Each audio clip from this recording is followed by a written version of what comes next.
Compañeritos, seguimos en la siguiente etapa. Acabamos de ver cronicidad y ahora vamos a ver complicaciones. Complicaciones.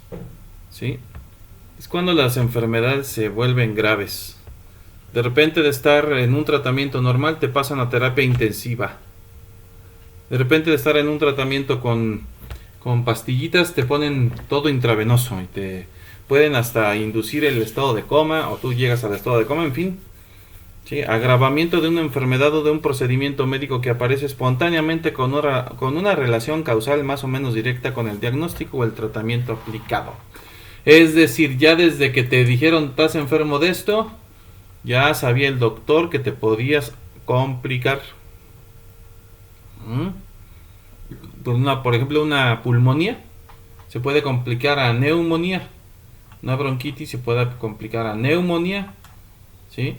Si no cuida a su niño, si el tratamiento no le hace efecto en 24 horas, si esto, si lo otro, se puede complicar. Muchas complicaciones se dan después de los procedimientos quirúrgicos o de la administración de ciertos medicamentos. Más si te dejan ahí las pinzas los malvados doctores del Seguro Social. Malvados. Se dan después de procedimientos quirúrgicos que hubo una infección, que hubo una septicemia, que hubo un derrame, que se reventó la arteria, que no sé qué. Aguas, están peligrosas las operaciones, compañeritos. Que hay hemorragia, que hay infección. También puede haber complicaciones. Imagínense después de aplicar ciertos medicamentos, por ejemplo, déjenme ver, la vancomicina. La vancomicina es la última arma que tenemos en antibióticos para las enfermedades bacterianas. Donde no actúan otros medicamentos, la vancomicina sí actúa, pero tiene complicaciones porque causa insuficiencia renal. Como ven, no se puede prolongar su uso. También algunos antifúngicos como la grisofulvina causa cáncer. Es buena para los hongos, pero pues, si su uso prolongado o inadecuado o la sensibilidad del paciente le puede provocar cáncer. Aquí tenemos, por ejemplo, una enfermedad que se llama obesidad. Esto es como un ejemplo, Como ejemplo, dice ahí arriba, se presentan las complicaciones debidas a la obesidad. México, primer lugar mundial en obesidad. Increíble. Increíble que tengamos ese primer lugar, mano. No puede ser. Tenemos los primeros lugares en cosas o intrascendentes o totalmente nefastas. Nefastas. Por ejemplo, a Luisito Comunica lo ven millones. Y videos como este lo ven como 30 y eso porque se los exijo. Entonces fíjense, la obesidad en México está tan garra que el 70% de los mexicanos tiene sobrepeso. 70% de los mexicanos mayores de 18 años tienen sobrepeso. Yo tengo sobrepeso, pero no tantísimo. Ya bajé algunos kilillos. Tenía casi 20 kilos de más. Ahora tengo nada más 10, ya bajé 10. Bajé una talla, compañeros, en esta pandemia tan horrorosa. Pero en cambio tengo compañeritos, alumnos míos de 27, 28, 25 años y ya no caben en su carro. Tengo un compañerito acá que vive por el Cona. No, qué bárbaro, y cada día está peor, mano. Ha de pesar fácil 150 kilos y ha de medir unos 65 el pobrecito, man. Me da tristeza verlo así. Trae un carro y no, pues apenas cabe el pobre. Y pues es muy grave esta situación. En las mujeres también, luego se casan bien chicas, tienen hijos, empiezan a cenar. Y he visto unas muchachas que con todo respeto, pues tenían muy buen cuerpo, estaban muy guapas. Cuando venían a la prepa y en 2 años, en 3 años, obesidad terrible. Y fíjense las complicaciones de la obesidad, compañeros. Fíjense. Primera complicación, diabetes. Segunda complicación, hipertensión arterial. La diabetes es la elevación de glucosa en la sangre. La hipertensión, incremento anormal de la presión sanguínea. Dislipidemia, aumento de grasas del tipo del colesterol y triglicéridos. Bueno, más que nada triglicéridos.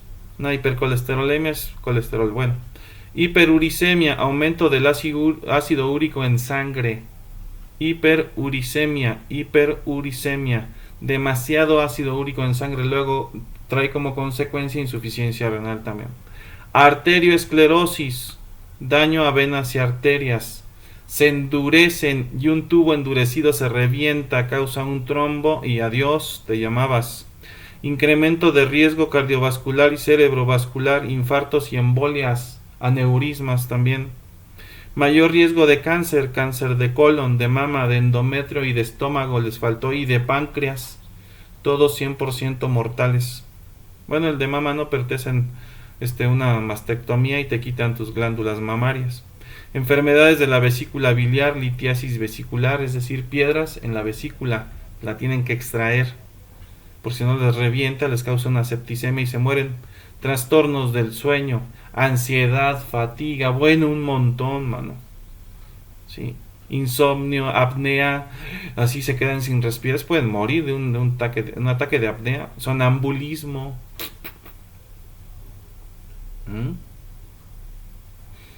Son las complicaciones de la obesidad. Se pueden morir de alguna de esas.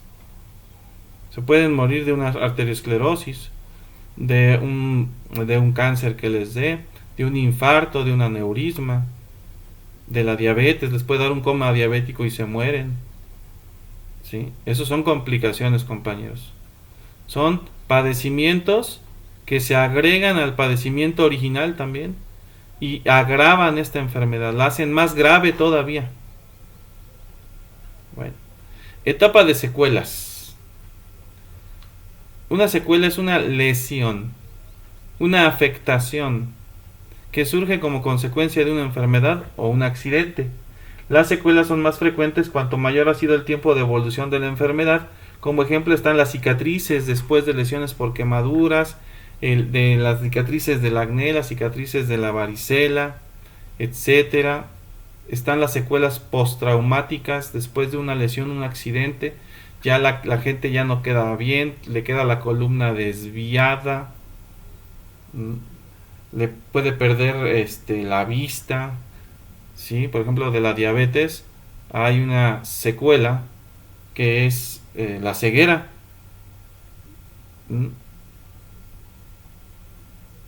¿Sale? Hay una ceguera que es debido a la diabetes. ¿Sí? Esta ceguera se llama así, ¿cómo se llama? Retinopatía diabética. Retinopatía diabética. ¿Cómo ves? Está muy feo eso, ¿no? Y es una secuela. Ya le quedó un daño permanente. ¿Cómo la ves desde ahí? Y empieza pues como algo no tan serio y acaba con la vista de un paciente diabético. Bueno, esas eran las secuelas. Muerte, pues es la etapa final. Sin retorno ya. Sin retorno. Si no ocurre una recuperación del paciente y se agrava su padecimiento, puede sobrevenir la muerte. Si no te alivias y sigue avanzando la enfermedad, sigue deteriorando tus sistemas, algún órgano vital, pues te sobreviene la muerte sin dudar. Es la etapa final definitiva y sin remedio. Ya no hay cura de la historia natural de la enfermedad. Hay que decir que no es necesario que ocurran todas las etapas anteriores, ya que hay muertes instantáneas, ataques agudos al corazón, o traumatismos severos, en accidentes terribles, en balaceras, etcétera. ¿Sale? Y entonces ahí la muerte es inmediata. Fíjense, no es tan fácil declarar a alguien muerto. Entonces, ha habido muchos intentos internacionales por ver qué criterios vamos a tomar para determinar la muerte de un paciente. A veces había confusión, a veces las pruebas no eran tan contundentes y hay pacientes que pierden signos vitales pero no están muertos. Son indetectables, tienen una actividad tan baja, tienen una saturación de oxígeno tan baja y aún así sobreviven. Entonces muchos de ellos declarados muertos no lo estaban todavía. Unos murieron por asfixia encerrados en sus cajones. Entonces, compañeritos, por eso se han establecido criterios para no equivocarse y aún así son aproximados. Son aproximados, pero son los más aceptados hasta ahorita. ¿Vale? ¿Cómo ven? Entonces, compañeros,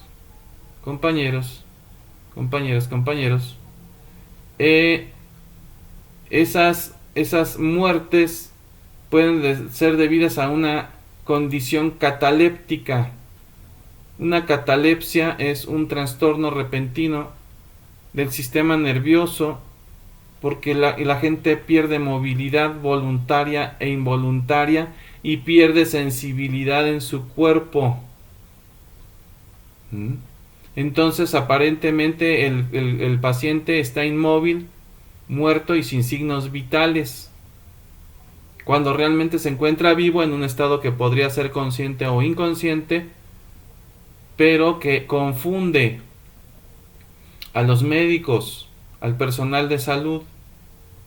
El cataléptico a veces puede oír y ver, pero no se puede levantar y así lo entierran. Imagínense qué horror. La catalepsia puede ser debida al mal de Parkinson, a la epilepsia, al consumo de cocaína, a la esquizofrenia, ¿sí? etcétera. Entonces,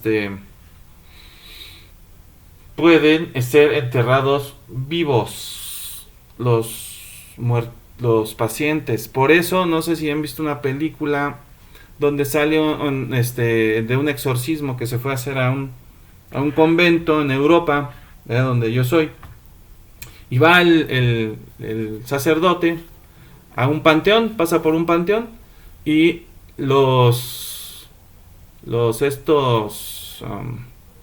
¿cómo se llaman? Donde entierran los muertitos. Bueno, ahí en el panteón, las criptas, las tumbas, tenían por fuera una campana y por dentro una cuerdita. Se estableció ese método de ataúdes de seguridad,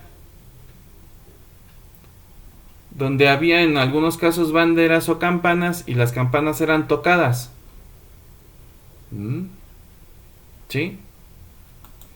Porque la gente tenía mucho miedo en el siglo XIX y a inicios del siglo pasado, entre 1870 y 1910, se pusieron de moda los ataúdes con seguridad y pues, nada más era una cuerda. Si el muertito no estaba muertito, estaba cataléptico, pues se despertaba adentro ya enterrado y sonaba la campana, iba el panteonero, lo desenterraba y luego pues ya se lo llevaba a su familia y ya la señora pues ya tenía otro ahí viviendo, ¿no? El gas, el lechero, ¿no? Con permiso, vieja, no estaba muerto, andaba, ¿no? Hay una canción que dice así, ¿verdad? Pero sí es cosa seria. En fin, compañeros, los 4 criterios modernos para determinar la muerte de un paciente el primero es la ausencia de respuesta y recepción. El paciente muestra nula respuesta a estímulos externos y no responde a estímulos dolorosos. Y compañeros, hay varias pruebas de dolor, pero extremas. Si no estás muerto, te despiertas o reaccionas cuando mueves algo. Pues los muertos ya no mueven nada. Ausencia de movimientos respiratorios, incluyendo ausencia de respiración espontánea con apnea mayor de 3 minutos. De 3 a 4 minutos. Si ya no respira, Es probable que esté muerto. Pero deben de cumplirse los 4, ¿eh? No, mira, ya tiene apnea. Ya, muerto. No. Los 4. Y este es uno muy, el que sigue, que es la ausencia de reflejos y electroencefalograma plano. Este electroencefalograma plano es el criterio más fuerte para declarar a alguien muerto. ¿Sí? Antes no había electroencefalogramas, no había los aparatos para hacerlos, ahora sí hay. Entonces ya con electroencefalograma, si ya no tiene actividad el cerebro, lo que sale es una línea plana continua durante cierto tiempo. Decimos que el paciente ya no tiene actividad cerebral, su alma ya no le pertenece, porque la actividad cerebral es el alma de la persona. Entonces quiere decir que esa alma ya fue a la presencia de su poder superior, está muerto, físicamente muerto. Pupilas fijas y dilatadas, abiertas. Ya le pones la luz en las pupilas, ya no se cierran. Las pupilas se deben de cerrar con mucha luz y dilatarse o abrirse con poca luz. Ya no hay respuesta de las pupilas. Y lo último, falta de movimiento ocular aún con golpe o giro. Introducción de agua helada en el oído, ausencia de reflejos osteotendinosos. ¿Sí? Ya no respondes al agua helada, sumamente helada en los oídos, te despierta. Pero ahí en ese caso ya no lo hace. Hay un dolor muy grande cuando te meten agua helada en un oído y los muertitos pues ya no responden. ¿Cuáles son los reflejos osteotendinosos? Son cuando te exploran los doctores con un martillito de reflejos, un martillo de percusión. Te pega en ciertas partes, en ciertos tendones, sobre todo en las rodillas, en los codos donde hay tendones, y hay un reflejo, te pega y te das una pequeña patadita, ¿sí? Es una contracción refleja, se llama. Osteotendinoso, de los tendones y de los huesos. Los muertitos ya no tienen este reflejo, ¿sí? Ay, hijo, esto no es... Bueno, compañeritos, eso es toda la historia natural de la enfermedad. Hay que analizarla, hay que estudiarla, es básica para que puedan entender este curso, ¿sí? Vamos a ver estudios de caso. No nada más nos vamos a aprender de memoria esto y ya. Vamos a ver estudios donde van a identificar las etapas. Ahorita es muy importante con la pandemia esta materia, porque sabemos cómo actúa el virus, por dónde se mete, cuánto tiempo dura en incubación, cómo se puede contagiar, cuáles son los síntomas claros de la enfermedad, qué secuelas puede tener. Todo esto que escuchamos muy seguido, prácticamente a diario en los medios de comunicación, nos están hablando de la historia natural de este COVID-19 que causa una neumonía que no es típica, una neumonía muy severa, muy agresiva en ciertos pacientes, en otros no. En otros ni siquiera presentan síntomas. ¿Por qué razones? Yo creo que son por razones genéticas. No tanto enfermedades, fíjense, ni edad, tampoco. Descártolo. Principalmente por ciertas proteínas de los pulmones, de los alvéolos, que están por ahí interactuando más fuertemente con los virus en unas personas y en otras no. Pero bueno, esa es mi teoría. Compañeros, estúdienle. Bye bye.